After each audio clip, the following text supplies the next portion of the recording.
두 번째 여정. 두 번째로 하나님께서는 중보기도학교의 사역을 통해 미국으로의 부르심을 성취해 나가셨습니다. 아무도 예측하지 못하고 있던 때에 갑자기 중보기도학교를 통해 제가 본격적으로 사역을 시작하게 하시고 오랜 세월 축적시켜 주신 중보의 기름 부음을 열방의 교회와 성도들에게 흘려보낼 길을 열어주셨습니다. 자세한 과정을 나누며 함께 중요한 진리를 취하길 원합니다. 중보학교 사역이 시작되기 전 저는 담임 목사님의 비서로 목사님을 섬기는 자리에 있었습니다. 당시 담임 목사님의 비서로서 가장 힘들고 아팠던 것은 마음껏 기도할 시간이 확보되지 않는 것이었습니다. 그래서 늘 탄식하며 주님께 간구하곤 했습니다. 그때 저는 목사님과 교회를 위해 개인의 유익을 모두 내려놓았는데 그 중에는 기도로 주님과 교통하며 성장하고 성숙하는 것도 포함되어 있었습니다. 그 당시 저는 시간만 허락된다면 몇 시간이고 계속 기도할 수 있는 기름 부음 가운데 있었습니다. 그런데 이 은총을 포기하고 교회 여러 일들을 총괄해야 했기에 영적인 영역에서는 산 정상이 아니라 오히려 역행하여 산 아래로 내려가야 했습니다. 이것은 제 영혼의 큰 아픔이었습니다. 하루의 모든 일이 끝나고 집으로 돌아오면 거의 밤마다 뜨거운 눈물을 흘리곤 했습니다. 당시 맡은 일들도 매우 중요한 것이었기에 보배로운 시간을 투자하는 것이 마땅하다는 생각에도 불구하고 영으로는 심히 곤고한 것 또한 사실이었습니다. 이 시절을 통해 중요한 영적 진리를 배웠습니다. 아무리 크고 대단한 일과 사역이라 할지라도 우리의 영의 만족은 주님이시라는 것, 내 영이 주님의 영광을 대면하여 그 영광으로 채워지지 못하면 공허하고 허전하게 된다는 것을 뼈저리게 경험한 시간들이었습니다. 주님 외에 그 어떤 것도 저를 채워주지 못했습니다. 영혼의 양식은 바로 주님이었습니다. 그래서 저는 특별한 훈련을 시작했습니다. 기도하거나 말씀을 묵상하는 시간이 아닌 때에도 주님의 영광을 대면하고 그 안에 잠기는 것을 훈련하기 위해 각고의 노력을 기울였습니다. 무슨 일을 하더라도 주님을 놓치지 않기 위해 계속해서 방언으로 영을 일깨우며 성령님께로 나아갔습니다. 처음에는 쉽지 않았습니다. 나도 모르게 교회와 목사님께 마음과 생각이 치중되어 주님을 놓치고 있는 나 자신과 치열한 싸움을 해야 했습니다. 저의 생각이 주님에게 벗어나거나 주님을 응시하지 못하고 일과 사건에 초점이 맞추어 있는 것을 발견할 때마다 필사적으로 주님을 찾고 불렀습니다. 얼마나 애타게 주님을 불렀는지 모릅니다. 결국은 주님의 은혜로 이 일이 가능하게 되었습니다. 안타까운 저의 중심을 보시고 주님께서는 특별한 호의를 베풀어 주셨습니다.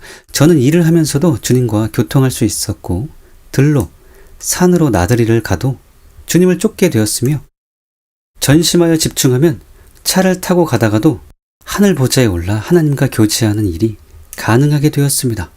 그러던 어느 날 담임 목사님께서 모든 중보자는 적어도 하루에 5시간은 기도하라는 말씀을 하셨습니다. 저에게는 이 말씀이 은혜였고 이 날이 신원의 날이었습니다. 얼마나 기뻤는지 모릅니다. 얼마나 고대했던 시간이었고 얼마나 그리웠던 요람이었는지 다시 만끽하게 된 이 소중한 시간을 조금이라도 더 많이 누리기 위하여 온전히 주님께만 집중하였기에 기도만 시작하면 바로 영계로 들어가게 되었습니다. 그때 주님과 저는 완전히 하나였습니다. 기도를 시작하면 저는 곧바로 보좌가 아니라 아버지의 심장, 주님의 심장으로 들어갔습니다. 처음 얼마간은 많은 치유와 회복이 필요했습니다. 주님으로부터 얼마나 많은 위로를 받았는지 모릅니다. 주님의 심장 가장 깊은 곳에서 여러 시간을 안식하며 부드럽고 따뜻한 위로와 격려와 소망의 메시지를 듣는 시간들이었습니다. 믿음, 소망, 사랑 안에서 저의 영은 매 시간마다 새로워지는 은총 가운데 있었습니다. 그 당시 교회와 목사님을 떠나게 하려는 사단의 협박과 공격에 의해 저의 마음은 수도 없이 난도질을 당했고 영혼과 몸은 상처로 가득했습니다. 또한 저는 정체성 자체에 대해 혼란을 겪고 있었습니다. 제게는 엄청난 치유와 회복이 필요했습니다. 또한 그쯤 힘든 영적 전투로 위축된 저를 책임이 여기신 주님께서 저를 일으켜 세우기 위해 미래에 대한 엄청난 계시들을 주고 계셨는데 자신이 교만해서 이런 계시를 듣는 것 같아 모든 것을 불신하며 주님의 음성을 거부했습니다. 결국 저는 한동안 주님의 음성을 듣지 못하는 장애를 겪어야 했습니다. 가장 어둡고 우울한 날이었습니다. 나중에 주님께서는 엄히 책망하셨습니다. 너는 왜 나를 신뢰하지 못하고 나를 거부하고 내 마음을 아프게 하느냐라며 슬퍼하셨습니다. 놀랍게도 저희 교회에 오신 외국 강사님을 통하여 주님은 이 장애로부터 치유하여 주셨습니다. 그 강사님은 제게 예언을 해주시며 최근 주님의 음성을 듣지 못하게 하는 공격을 받았는데 그 세력을 꾸짖는다고 기도해 주었고 저는 즉각 회복되어 다시 주님의 음성을 듣게 되었습니다. 신앙의 여정 중 주님의 음성을 듣지 못한 가장 큰 비극적인 아픔이 치유되고 주님과의 친밀한 관계가 다시 회복되어 각별한 은혜가 소낙비처럼 부어지던 시간들이었습니다. 저는 마냥 행복했습니다. 둘이 아니라 하나의 심장을 가지고 주님과 함께 아팠고 함께 즐거웠고 함께 행복했던 마치 신혼처럼 꿈결 같은 시간들이었습니다. 애절한 마음으로 흘러가는 시간을 아쉬워했던 그 기간 중 주님의 특별한 초청을 받아 천국을 방문하게 되었습니다. 주님 품에 안겨 보호자의 하나님께로 나아갔습니다. 천국의 모든 존재들로부터 제가 주목받고 있다는 사실을 즉각 알 수 있었습니다. 저는 뭔가 중요한 일이 진행되고 있음을 인하여 긴장하였습니다. 그때 하나님의 음성이 들렸습니다. 이제는 내가 나의 나라를 위해 열방으로 나아가게 되리라.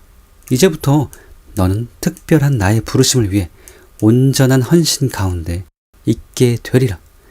순간 제가 굉장히 중요한 위치에서 큰 역할을 감당해야 한다는 사실을 인식함과 동시에 자신의 부족이 느껴져 걱정이 되었습니다. 그러나 하나님은 계속 말씀하셨습니다. 너는 매우 중요한 사명을 위해 부름을 받았다. 이 마지막 때에 물이 바다를 덮음과 같이 나를 아는 지식이 세상에 충만하고 나의 영광을 인정하는 것이 세상에 가득하게 하는 영광의 통로로 내가 너를 지명하여 불렀느니라. 너는 하늘의 영광을 땅으로 실어 나르는 영광의 수레로 사용될 것이라. 지금까지 다른 사람들보다 특별한 은총을 입은 까닭이 이 때문이라. 내가 이 부르심을 온전히 성취하길 원하노라. 비록 어떤 어려움과 환난과 핍박이 있을지라도 뒤로 물러서거나 포기하지 않고 끝까지 헌신하며 순종하기를 원하노라. 너를 향한 나의 뜻이 이루어지도록 날마다 죽고 예수 그리스도로 살게 하라. 이 말씀을 듣고 울기 시작했습니다. 이 사실이 기쁘거나 반가운 것이 아니라 오히려 슬펐습니다. 아버지, 하필 왜 저인가요? 세상에 뛰어난 사람들이 얼마나 많은데 왜 저를 쓰시려 하시는지요? 부족한 나를 쓰기 위해 많은 희생과 손실을 감수하셔야 하는 하나님 아버지의 입장을 알기에 통곡했습니다. 미련하고 어리석어 악하고 게으른 나를 싫어 버리지 않으시고 사용하기 위해 손해를 감수하시는 아버지를 생각하며 죄송하고 또 감사해서 흘린 눈물이었습니다. 저의 눈물의 많은 분량은 이 때문에 흘리는 눈물입니다. 저를 향한 무조건적인 하나님의 사랑 앞에 마음이 녹아내려 옵니다. 그래서 제 눈물은 주님께 드린 감사와 사랑의 편지입니다. 가장 귀하고 값진 것을 드리고 싶어 그 절대적인 사랑에 온 마음으로 회답하는 하나님을 향한 저의 시요, 노래요, 마음의 고백입니다. 울고 있는 저를 천국의 성도들이 둘러쌌습니다. 우리는 이곳 하늘에서 당신을 위해 중보를 합니다. 저희는 세상에서 중보자들이었습니다. 우리가 땅에 있는 동안 심었던 기도와 당신의 모든 눈물의 기도가 열매를 맺도록 우리는 이곳에서 간절히 중보합니다. 왜냐하면 지금부터 세상은 아주 중요한 특별한 시기로 진입하여 하나님 아버지의 뜻이 하늘에서 온전히 이루어진 것처럼 이제 땅에서도 성취되어 하늘과 땅이 통일되는 그때로 들어가기 때문입니다. 우리는 당신에게 이 중요한 사실을 알려서 격려하기를 원합니다. 당신은 중요합니다. 그리고 당신은 혼자가 아닙니다. 당신은 연약하지도 외롭지도 않습니다. 우리가 이곳에서 당신을 위해 쉬지 않고 중보하고 있습니다. 이제 이 사실을 절대로 잊지 마시기 바랍니다. 당신은 하늘이 주목하고 있는 매우 중요한 한 사람입니다. 저는 그들이 이 땅에서 제가 그토록 갈망했던 존 하이드, 프랭크 바틀맨, 리즈 헐즈와 같은 위대한 중보자들임을 깨닫고 말로 표현할 수 없는 감격으로 하염없이 울었습니다. 예전에는 이런 분들을 몰랐습니다. 담임 목사님을 만나고 얼마 후 존 하이드와 리즈 하월즈의 책을 읽게 되었습니다. 예전에는 이런 분들을 몰랐습니다. 담임 목사님을 만나고 얼마 후 존 하이드와 리즈 하월즈의 책을 읽게 되었습니다. 그리고 가장 큰 충격을 받은 나머지 바깥 출임을 삼가고 7일간을 식음을 전폐하며 거의 모든 시간 눈물로 간구했습니다. 이들에게 임한 중보의 영을 그 기름 부음의 겉옷을 입혀달라고 처절하게 울부짖었습니다. 그 어떤 대가 지불도 마다하지 않고 이들처럼 부흥의 불꽃으로 태워지고 부흥의 파도로 부서져 흔적도 없이 소멸되고 싶어서 몸부림쳤습니다. 저를 이 시대를 위하여 강력한 중보자로 일으켜 주시기를 통곡하면서 간구했던 이전 일들이 생각났습니다. 하나님께서는 그때의 간구를 잊지 않으셨습니다. 그 눈물을 외면하지 않으셨습니다. 그리고 이렇게 응답하신 것이 너무나 감격스러웠습니다. 이들이 계속해서 말했습니다. 당신은 이 시대를 위해 강력한 중보자로 세워질 것입니다. 이제부터 당신은 지금과는 완전히 다른 차원의 중보자로 서게 될 것입니다. 강력한 하늘의 권세를 가지고 사단의 견고한 진영을 무너뜨리며 가는 곳마다 하나님의 나라를 세우고 용사들을 일으키며 주님의 신부들을 단장하여 예수님께로 이끌 것입니다. 그리고 일제히 한 목소리로 외치는 소리를 들었습니다. 당신을 축복합니다. 우리는 당신을 위해 중보합니다. 하지만 이런 상황은 잘못된 영에게 속아서 본 환상일 수 있는 가능성이 충분하기에 염려가 된 저는 이 상황을 물리치려 했습니다. 그러자 곧바로 한 사람이 제게 말했습니다. 이 일은 당신 까닭이 아닙니다. 하나님의 기뻐하신 뜻을 따라 이 시대를 위해 부어지는 하나님의 은총입니다. 오직 그리스도 안에서 때가 찬 경륜에 의해 당신은 우리가 누리지 못한 은총을 누리고 있는 것입니다. 당신은 우리보다 더 큰 은총의 사람임을 인하여 감사하며 더 큰 희생을 하셔야 합니다. 진정으로 당신의 모든 것을 하나님의 나라를 위해 헌신해야 합니다. 당신은 극히 거룩하고 정결한 삶을 이루어야 합니다. 그리고는 제 이마에 여호와께 성결이라 기록하고 양손에는 정결이라 새기고 양발에는 거룩이라 새겼습니다. 거룩의 기름 부음으로 인쳐지고 있었습니다. 그들이 또 순금으로 거룩한 패를 만들고 도장을 새김같이 그 위에 여호와께 성결이라 새기고 그리고 이제는 더욱 겸손해야 함을 부탁하였습니다. 절대로 거룩과 겸손의 옷을 벗어서는 안 되며 만약 거룩과 겸손의 기름 부음이 소멸된다면 이 부르심으로부터 벗어날 수밖에 없다는 사실을 명심하라고 하였습니다.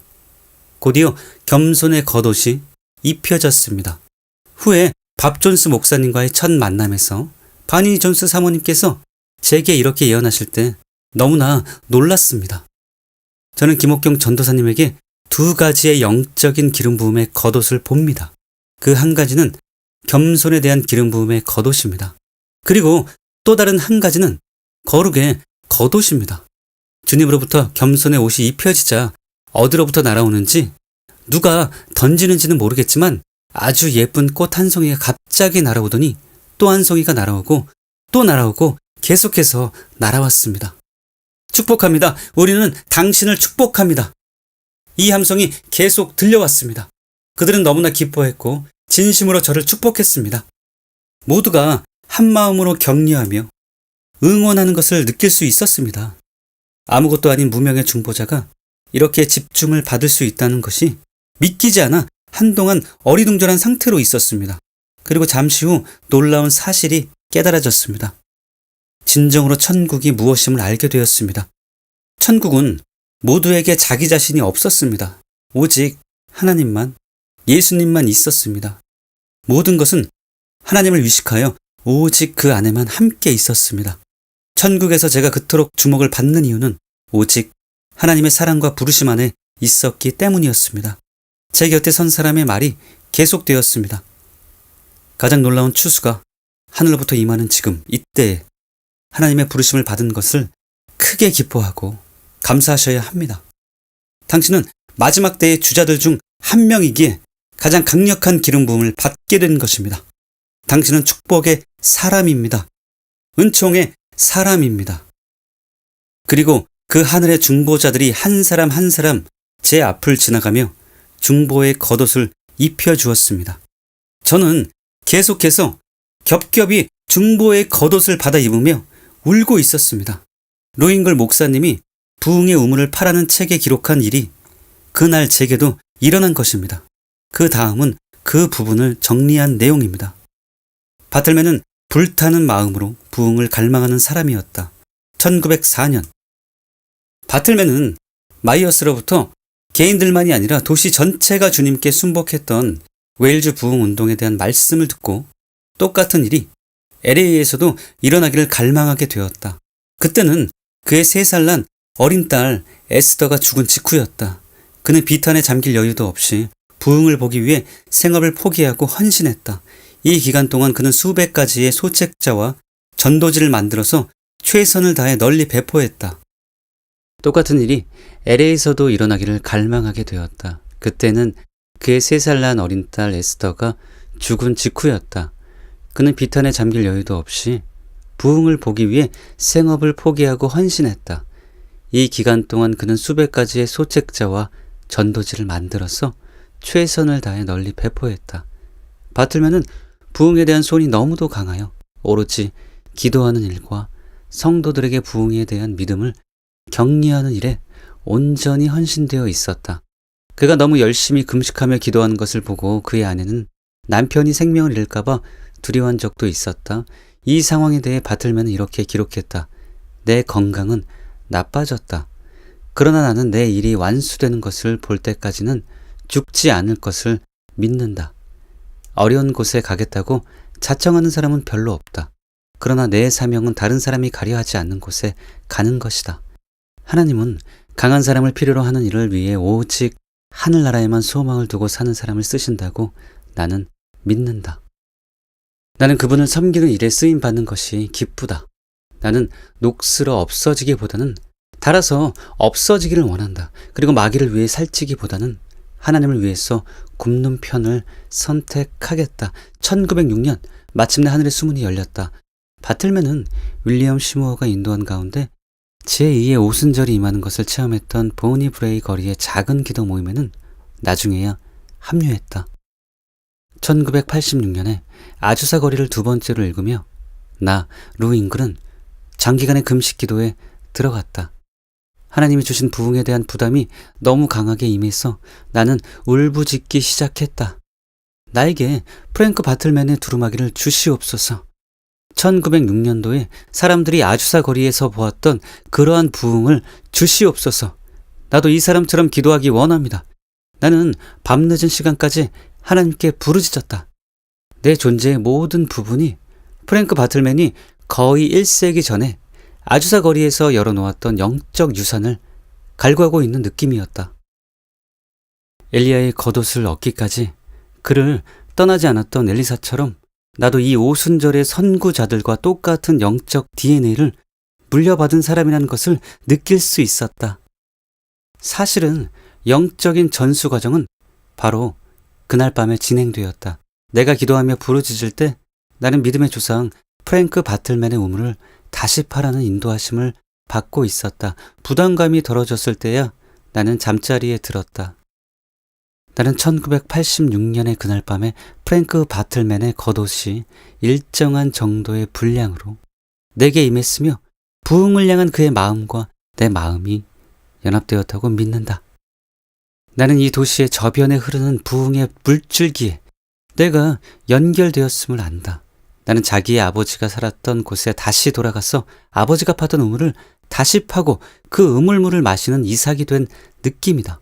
바로 로 잉글의 이 경험처럼 그때 저에게 이제는 하늘의 시민이 된 강력한 중보자들의 영적 DNA가 임하고 그들의 겉옷이 입혀지는 믿기지 않는 놀라운 은총이 임했습니다. 이 모든 것은 제가 합당해서가 아니라 하나님의 나라와 영혼들을 위한 주님의 사랑에서 비롯된 이 마지막 때를 위한 창세 전부터 예비된 시대적인 은총이었습니다. 그날 이후로 저는 이전과 다른 자신을 느낄 수 있었습니다. 강력한 기름 부음이 저를 덮고 있었고 머리부터 발끝까지 충만하게 채워지더니 나중에는 그 기름 부음이 흘러넘치고 있었습니다. 기도 시간뿐 아니라 잠을 자는 동안이나 심지어 길을 걷는 중에도 그 기름 부음이 흘러내리는 것을 느낄 수 있었습니다. 중보의 차원도 이전과는 완전히 다른 차원으로 나아갔습니다. 중보하는 시간마다 엄청난 권세와 권능이 임하여 담대함으로 어둠과 맞서 싸우는 많은 영적 전투가 있었습니다. 그리고 승리하는 장면들을 보게 되었습니다. 예수님의 이름으로 선포하고 담대히 명하면 어둠이 맥없이 물러서는 것을 자주 목격하게 되었습니다. 그 무렵인 2007년 3월경으로 기억합니다. 오전 중보기도 시간에 주님께서 전혀 예상하지 못한 말씀을 하셨습니다. 이제는 다시 사역을 해야 한다. 전 세계로 뻗어나가야 하는 이 교회의 부르심을 위해 세계 열방의 진정한 중보자들을 일으켜 세우고 그들을 훈련하고 가르치는 중보 사역을 해야 한다. 그러나 이 말씀에 순종할 수 없었습니다. 당시 저는 이전에 이문동 부흥 가운데 있던 순수한 영성도 아니었고 그때처럼 충분히 말씀과 기도로 하나님과 교통할 수 있는 상황과 여건도 아니었기에 그 일을 할 수 없다고 정중히 거부했습니다. 담임 목사님의 비서로 목사님을 섬기며 다른 사역들의 사역을 돕는 자로 있겠다며 거역하였습니다. 주님께서는 더 이상 아무 말씀이 없으셨습니다. 주님의 침묵은 6개월이나 지속되었습니다. 서울의 교회가 세워진 직후 저는 이문동 기도 모임을 포기했습니다. 교회와 목사님을 전심으로 섬길 수 있도록 개인 사역을 내려놓으라는 주님의 명령에 순종한 것이었습니다. 정직하게 고백하면 이 부분에 대한 순종이 가장 힘들었습니다. 남편과 자녀도 부와 명예도 쉽게 내려놓을 수 있었지만 이문동 기도처는 영광의 임재로 가득한 천국이었기에 이것을 포기하는 것이 심히 어려웠습니다. 그러나 가장 소중한 것은 주님이시다. 보배 중에 보배는 주님이시다라는 사실을 깨닫고 주님이 원하시고 기뻐하시면 그것으로 전부다. 이런 생각에 미련 없이 이문동 모임을 내려놓았습니다. 그때 주님께서 주신 약속이 있었습니다. 지금은 내가 이 사역을 내려놓지만 언젠가 다시 나의 일을 하게 될 것이다. 그때는 지금과는 비교할 수 없는 차원의 사역을 하게 되리라는 말씀이었습니다. 이런 일이 있었기에 시간이 흐를수록 불순종한 것이 죄송해서 마음이 많이 아팠습니다. 그렇게 6개월이 지난 어느 날 주님께서 다시 말씀하셨습니다. 더 이상 미룰 수 없으니 이제는 사역을 해야 한다는 강경한 음성이셨습니다. 저는 순종하기로 했습니다. 그동안 불순종 가운데 있으면서 많이 힘들었기에 무조건 순종하기로 했습니다. 주님께서는 중보기도 모임을 시작하여 중보자들을 가르치며 훈련해야 한다는 것만을 말씀하셨습니다.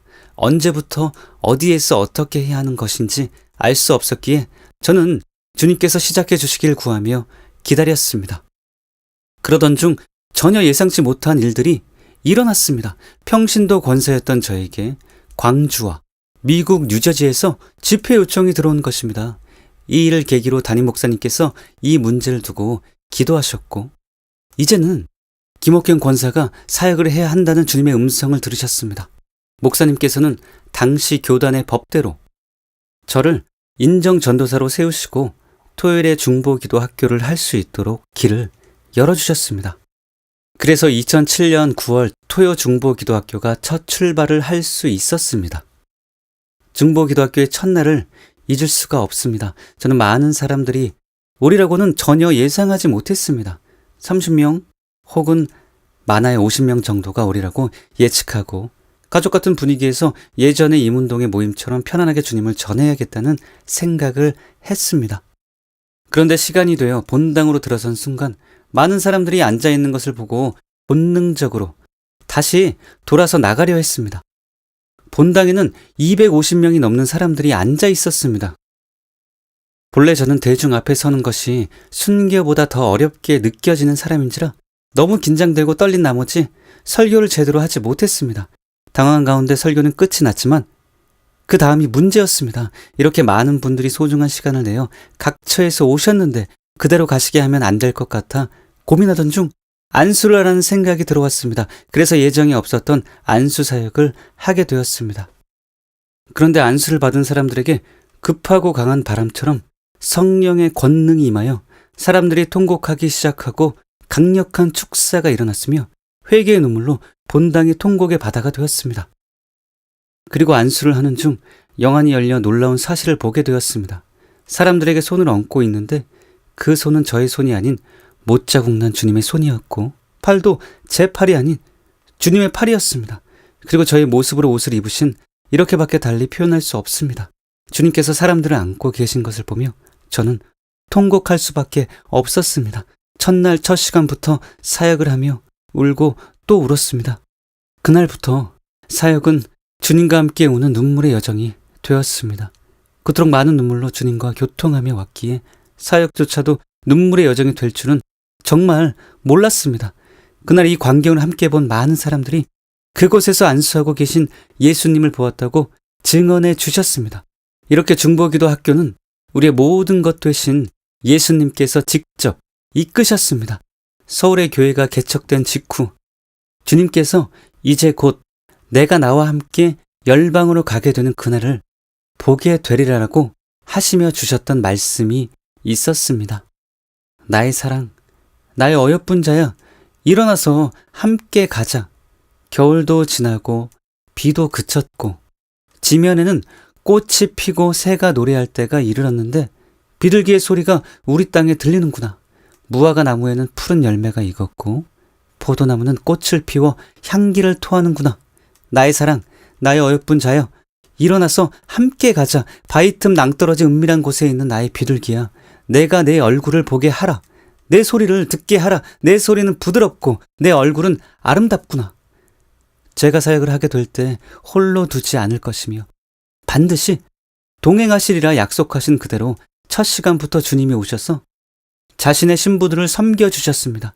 그날 이후로 주님께서는 중보기도 학교 사역과 모든 집회 중에 임하셔서 참석한 수많은 당신의 신부들을 지극정성으로 돌보고 아름답게 단장해 주시는 수고와 헌신을 마다하지 않으셨습니다.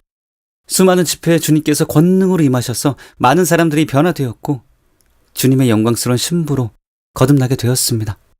이 모든 일을 친히 이루신 주님께 진정으로 영광과 존귀와 감사와 찬양을 드립니다.